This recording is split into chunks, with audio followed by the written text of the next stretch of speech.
Bismillahirrahmanirrahim. Alhamdulillahilladzi ja'ala Ramadhana syahrus siyami wa syahrul qiyami wa syahrul qur'ani wa syahrud du'a. Wassalatan wassalaman ala nabiyyina Muhammadin sallallahu alaihi wasallam al-mab'uthi rahmatan lil alamin wa ala alihi wa ashabihi wa man sara ala nahjihi wastanna bi sunnatihi ila yaumiddin wa ba'd. Fa uhayyikum jami'an bi tahiyatil Islam, tahiyyati ahlil jannah, tahiyatan mubarakatan min indillah. Assalamualaikum warahmatullahi wabarakatuh. Faqad qala Allah Ta'ala fi kitabihil karim, a'udzu billahi minasy syaithanir rajim.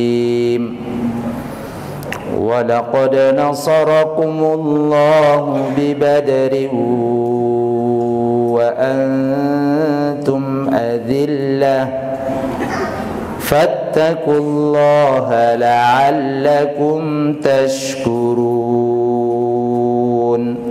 Wa qala Rasulullah sallallahu alaihi wasallam fi hadits syarif, ad-du'a'u silahul mu'min, wa fi riwayatin ukhra ad-du'a'u mukhul ibadah. Sadaqallah wa sadaqa Rasulullah sallallahu alaihi wasallam. Segenap pengurus Masjid Al-Aqsa Permata Bintaro yang saya hormati, tuan-tuan guru, para guru-guru kita di lingkungan Masjid Al-Aqsa, para sesepuh, orang-orang tua saya, dan semuanya, ibu-ibu dan bapak-bapak, jamaah salat Isya dan Tarawih serta witir Masjid Al-Aqsa yang dirahmati Allah Ta'ala. Kaifa halukum fi hadhihi al-lailah? Apa kabar semuanya di malam hari ini? Sehat? Alhamdulillah. Kita sudah memasuki malam yang ke 15? Belum, sabar. Masih malam yang ke-8. Baru satu pekan kita usai. Mudah-mudahan segala rangkaian ibadah puasa Ramadan kita, qiyam kita, qiraah tilawah Quran kita diterima Allah Ta'ala. Amin. Hilaf, salah dan kealfaan dosa-dosa kita Allah maafkan dan Allah ampunkan. Allahumma amin. Bapak dan Ibu jamaah salat Isya, Tarawih dan witir Masjid Al-Aqsa yang dirahmati Allah Ta'ala, tentunya tidak lupa kita mengucapkan alhamdulillah, summa alhamdulillah, summa alhamdulillah.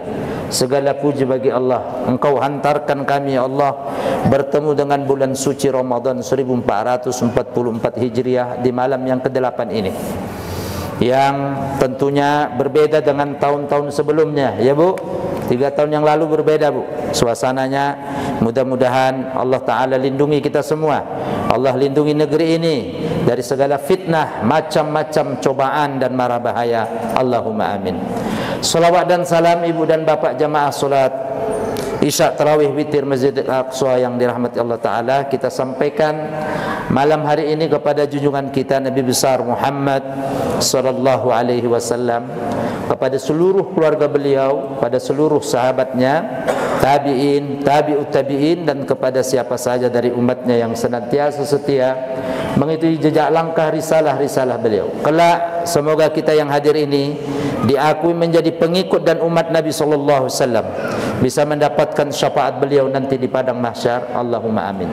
Belajar dari keteguhan dan belajar dari pelajaran kemenangan kaum muslimin pada pertempuran peperangan Badar. Itu tema yang diamanahkan pengurus untuk kultum saya, kultum menjelang tarawih. Karena Ramadan ini selain dia bulan puasa adalah syahrul ilm, bulan kita menuntut ilmu. Maka di mana-mana di masjid sebelum tarawih atau ba'da witir itu ada kajian. Itu bapak-bapak, ibu-ibu, kalau di SK-SK itu sebulan panjenengan sudah D3 atau D2 itu sudah, ya, diploma itu, mata kuliahnya itu, ya, dengan tema yang beragam. Itu kalau di SKS kan 30 hari full sudah berapa mata SKS itu. Jadi memang Ramadan ini momentum yang dahsyat. Keberkahannya diantaranya kita bisa hadir, yang mungkin di luar Ramadan kita tidak bisa, atau bahkan kita jauh dari cinta ilmu. Di Ramadan ini mau nggak mau keberkahannya memaksakan kita benar atau benar untuk menimba ilmu. Benar? Makanya ada rekaman, ada YouTube. Kalau bisa bapak bawa catatan, ini penting. terinspirasi peristiwa perang Badar, pertempuran Badar. Sebelum saya membedah ini, jangan sampai otak pikiran kita ini mulawwas. Apa makna muwallas? Muwallas, Ustaz. Mulawwas, terkontaminasi, brainwash. Begitu Bapak cerita penceramahnya atau mubaliknya, Ustaz, peperangan, pertempuran, wah, berarti Islam senang tempur. Bukan begitu. Tengok dulu latar belakangnya ini. Makanya kalau kita belajar, jangan dari media, belajar dari kitab kuning, dari ulama, dari Quran, dari sunnah. Begitu cerita pertempuran perang, berarti orang Islam suka membunuh, suka bacok, suka numpai darah. Enggak. Pertempuran atau peperangan dalam Islam atau yang dikenal istilah jihad itu mulia sekali. Adalah dalam rangka memprotek, melindungi. Maka dalam Islam, man qutila duna malihi fahuwa syahid. Orang, Bu, Pak, jamaah salat Isya tarawih witir, dia terbunuh melawan musuh karena mempertahankan hartanya, syahid di hadapan Allah. Karena harta bagian yang dilindungi dalam Islam. Khamsun minad darurah, 5 hal mendasar yang dilindungi dalam Islam, di antara harta. Yang kedua, man qatala duna nafsi fahuwa syahid. Yang terbunuh melindungi nyawanya dari musuh, syahid di hadapan Allah. Jadi dia melindungi, preventif, bukan provokatif. Nah, datang musuh. Makanya Bapak Ibu, peristiwa pertempuran Badar ini pun begitu. Nabi SAW bersama sahabatnya mendengar pasukan Abu Sufyan bin Harb itu datang dari Mekah. Abu Sufyan, Abu Jahal, Abu Lahab, Abu semua datang dari Mekah. Pak, Bu, Mekah ke Madinah berapa kilometer? Halo, berapa kilo? Naik bis itu 6 sampai 7 jam. Kalau naik kereta cepat 2 jam setengah. Sekitar 500 sampai 600 kilo. Datang jauh-jauh dia dari Mekah menuju Badar. Badar ini letaknya lebih dekat ke Madinah. Makanya kalau jadi orang itu, gunakan ini akal yang Allah berikan. Jangan kita jadi orang Islam benci Islam. Oh, nauzubillah. Kerak neraka nanti orang begini nih. Dia Islam memusuhi Islam, kerak neraka, munafik. Dia tidak digunakan ini akal yang Allah berikan. Ya, apa bedanya kita nanti disembelih Idul Adha dengan kaki 4? Makanya laqad khalaqnal insana fi ahsanil taqwim. Manusia itu diberikan Allah akal. Makanya kita kemudian kita angan-angan, kita analisis. Orang yang jauh datang, itulah yang memprovokasi pertama. Boso Jawa ni golek molo, cari gara-gara dulu. Dia datang dari jauh-jauh, 1000 pasukan, 1000. Sementara Nabi dan sahabat begitu mendengar, baru keluar dari Madinah. Lebih dekat Badar dari Madinah daripada Mekah ke Badar. Logikanya, Pak, ini akal ini kita gunakan. Makanya akal ini dahsyat, dilindungi dalam Islam. Orang yang jauh datang sama orang yang dekat datang, kira-kira yang cari masalah dulu yang jauh atau yang dekat? Yang jauh. Saya kasih contoh biar cerdas kita. Tiba-tiba ada orang dari ujung kulon sana datang ke Permata Bintaro ini, mau menguasai ini daerah. Sebelum sampai ke Permata Bintaro, di lengkong gudang bapak orang Permata ini sudah keluar. Pertemuannya di lengkong gudang. Siapa yang nyari molo dulu, cari musuh dulu? Orang yang dari Kulon dulu datang ke sini lebih jauh. Maka itu akal itu dahsyat. Makanya pertempuran Badar pun begitu. Bukan Nabi yang cari gara-gara bersama sahabat. Abu Jahal, Abu Lahab, Abu Sufyan dulu yang datang mencari gara-gara. Jelas Bapak Ibu? Jadi kalau kita belajar sejarah itu harus dari sumber yang valid, yang asli, supaya kita tidak menjadi Islamofobia. Orang Islam takut dengan Islam, bahkan orang Muslim memusuhi Islam sendiri. Na'udzubillah min zalik. Jangan ada sampai di jamaah Masjid Permata Al-Aqsa ini. Amin. Amin. Kalaupun ada, takutnya nggak ada yang ngaku. Jangan sampai. Ini dikerak nanti ini. Ya. Makanya tidak ada dalam Islam itu sejarah orang terdahulu orang Muslim memusuhi Islam, tidak ada. Yang ada orang munafik. Saya lanjutkan ini. Direkam dalam Al-Quran peristiwa pertempuran Badar ini, sekali lagi pertempuran jihad preventif, melindungi, bukan cari gara-gara. Musuh datang baru siap-siap, bukan cari musuh. Dalam Islam begitu. Allah rekam dalam surat Ali Imran surat 323, peristiwa Badar ini, perang Badar. A'udzu billahi minasyaitonir rajim. Wa laqad nasarakumullahu bi badrin wa antum azillah. Fattaqullaha la'allakum tashkurun. Dan sungguh, walaqad, dan sungguh, benar-benar, lan yakti, teman-teman, bahasa dulu kita nyantri di Jawa, nasarakumullah, Allah telah menolong kalian wahai kaum muslimin, bi badrin, di lembah Badar, ada telaga di situ, danau, begitulah tempat air, wa antum azillah, sementara kalian kaum muslimin, orang-orang yang bersama Nabi Muhammad sedikit jumlahnya. Dalam riwayat hadis Ibnu Ishaq dalam kitab fikih sirah disebut, Pak, jumlah keseluruhan para sahabat yang menyertai Nabi cuma 314 orang. Berapa? 314. Ini riwayat yang valid. Wa antum azillah, kamu sedikit. Maka fattaqullaha, bertakwa kamu kepada Allah. Ini bekal utama untuk menghadapi musuh, ketaatan, ketakwaan. Maka setiap kali Umar bin Khattab, Abu Bakar, dan juga Rasulullah melepas sahabat untuk berhadapan dengan musuh, beliau mewasiatkan untuk taat kepada Allah Ta'ala.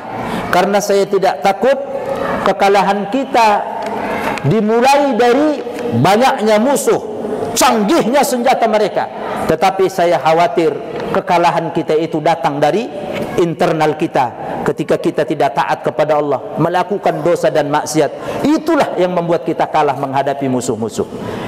Fattaqullaha, bertakwalah kamu kepada Allah, la'allakum tashkurun, agar kalian menjadi orang-orang yang bersyukur atas nikmat kemenangan yang Allah berikan. Bapak Ibu, ayat ini turun mengisahkan tentang peristiwa pertempuran pertama.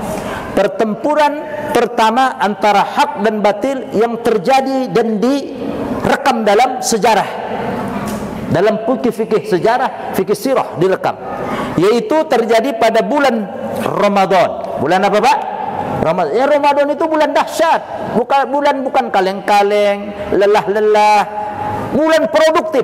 Bahkan dari sekian kemenangan yang dicatat dalam sejarah, rata-rata terjadi di bulan suci Ramadan. Kemenangan kaum muslimin. Indonesia merdeka dari penjajah Belanda kafirun, Ramadan. Perang Badar menang kaum muslimin, Ramadan.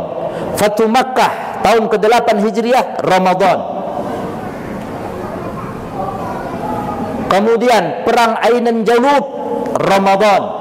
Banyak lagi. Tariq bin Ziyad bisa menaklukkan Andalusia, Ramadan. Semuanya hampir terjadi di bulan Ramadan. Maka Ramadan ini, Pak, bukan hanya bulan kita menahan fisik dari lapar, haus, tetapi membuktikan bulan kemenangan, membuktikan dahsyatnya keimanan. Karena orang lagi puasa itu dekat kepada Allah. Maka malamnya Nabi Muhammad SAW tahun kedua Hijriah di bulan Ramadan, tepatnya tanggal 17 Ramadan, hari Jumat, malamnya Rasulullah SAW tadarru alaiha ilallah, mengangkatkan tangan berdoa kepada Allah, karena esok hari ingin bertemu dengan pasukan Quraisy yang datang jauh dari Mekah. Beliau berdoa. Dari belakang Abu Bakar menengok, melihat, sampai Abu Bakar melihat Nabi, kasihan. Lama sekali beliau mengangkatkan tangannya. Di dalam untayan doa itu kurang lebih, ya Allah, esok kami akan bertempur yaumal taqal jam'an, dua pasukan yang akan bertemu, yaumal furqan, hari pembeda antara hak dan batil. Jika sekiranya kami, ya Allah, hancur di esok hari bertemu dengan musuh-musuhmu, adakah kemudian orang yang menyembah kepadamu, ya Allah? Doa Nabi dahsyat. Adakah kemudian orang yang menyembahmu jika engkau tidak memenangkan kami esok hari, ya Allah? Berdoa. Makanya Ramadan itu, Bapak Ibu, juga bulan doa. Ulama-ulama terdahulu itu dia inventarisir dulu, Pak. 1 pekan, 5 hari, 3 hari sebelum Ramadan, dia inventarisir, Pak. Ini ilmu malam ini. Doa apa saja yang mau dia kumandangkan, permintaan, permohonan dia kepada Allah. 1 bulan itu dia catat, Pak. Pernah kita begitu? Jadi salafus saleh dulu 1 bulan Ramadan itu dia sudah inventarisir sebelum Ramadan. Permohonan ini, husnul khotimah, dimurahkan rezeki, dimudahkan ke tanah suci, semua anak-anak yang soleh dia tulis, Pak. Karena Ramadan ini bulan doa, bulan pembuktian antara hak dan yang batil. Singkat cerita, ini Pak Haji Rude udah nengok-nengok ini, udah kasih kode ini. Singkat cerita, Pak, disebutkan dalam sirah, pasukan Abu Lahab, Abu Sufyan itu jumlahnya 1000 versus 314, berarti 1 banding 2 atau 3 orang. Karena kekuatan doa itulah, Pak. Tidak mungkin Abu Lahab, Abu Jahal lebih canggih pasukannya. Rasulullah SAW bersama sahabat. Senjata yang pertama yang kita ambil dari pelajaran perang Badar ini, ketaatan, ketakwaan. Fattaqullaha la'allakum tashkurun. Pada tahun kedua Hijriah, tanggal 17 Ramadan, hari Jumat, terjadilah kemudian 2 pasukan antara hak dan batil bertemu, dan Allah izinkan kemenangan berpihak di pasukan Rasulullah sallallahu alaihi wasallam. Bapak Ibu, kekalahan telak kafir Quraisy pada waktu itu, terbunuh pembesar-pembesarnya 70 orang. 70 orang. 70 orang. Abu Lahab dan pembesar-pembesarnya 70 orang ditahan. Sementara dari kaum muslimin hanya 14 orang yang syahid di hadapan Allah Subhanahu wa ta'ala. Kesimpulannya, Bapak Ibu, dari kisah singkat perang Badar itu, betapa pentingnya kekuatan doa. Makanya Rasulullah SAW mengatakan, ad-du'a'u silahul mu'min. Doa itu senjata orang yang beriman. Senjata, Pak. Jadi dalam keadaan Bapak dikejar musuh, berhadapan musuh, doa itu mustakbal, doa itu mustajab, doa itu makbul. Ketika kita dikejar musuh, doa. Tidak ada yang bisa menganalisa kekuatan doa itu. Tetapi asar pengaruh bekasnya, buktinya dahsyat. Itulah doa. Dan itu terbukti pada tahun kedua Hijriah, tanggal 17 Ramadan, di hari Jumat, 2 pasukan, hanya 314 berlawan dengan 1000, Allah menangkan. Apa maknanya? Jangan lupa perbanyak untuk berdoa kepada Allah, melakukan ketaatan. Sesungguhnya itulah bekal kita. Makanya dalam hadis lain Rasulullah SAW bersabda, ad-du'a'u mukhul ibadah. Doa itu daripada intisari dari ibadah. Doa kita kepada Allah bagian dari ibadah. Kalau kita berdoa, maka mendapatkan pahala, mendapatkan keberkahan, dan Allah sangat cinta orang-orang yang berdoa kepadanya. Demikian, mudah-mudahan menjadi ilmu yang berkah bagi kita. Yang terpenting, kalau cerita peperangan, pertempuran, jangan otak kita kotor. Kita harus tahu jihad, pertempuran, sekali lagi preventif, melindungi, bukan nyari molo, bukan nyari gara-gara, bukan nyari musuh, tetapi membela kehormatan jiwa. Makanya dalam Islam, siapa terbunuh, membela nyawa dia, membela kehormatan. Mau diperkosa umpamanya, dia bela. Dibela hartanya mau dirampok, dia terbunuh, syahid di hadapan Allah Subhanahu wa ta'ala. Betapa indahnya itu, ya. Orang yang berjuang mempertahankan diri, tapi bukan cari musuh. Musuh datang tidak boleh kita lari, kecuali lari kita hanya mengatur strategis, illa mutaharrifan mutahayyizan liqitalin, kecuali kita ngatur strategi mundur dikit. Tapi kalau mundur bertemu musuh kemudian lari, tidak boleh dalam Islam, pengecut. Mudah-mudahan berkah, bermanfaat. Mudah-mudahan diberikan Allah kita kekuatan untuk meneruskan berlangsungnya kita ibadah di bulan suci Ramadan ini. InsyaAllah masih ada 22 hari lagi atau 21 hari lagi. Demikian, kurang lebih mohon maaf, ya. Aku qouli hadza, kita lanjutkan solat tarawih dan witir dengan khidmah. Semoga Allah berkahi kita semua. Subhanakallahumma wa bihamdika, asyhadu an la ilaha illa anta, astaghfiruka wa atubu ilaik. Jazakumullahu khairan katsiran. Matur sekelangkung, matur nuwun. Assalamualaikum warahmatullahi wabarakatuh.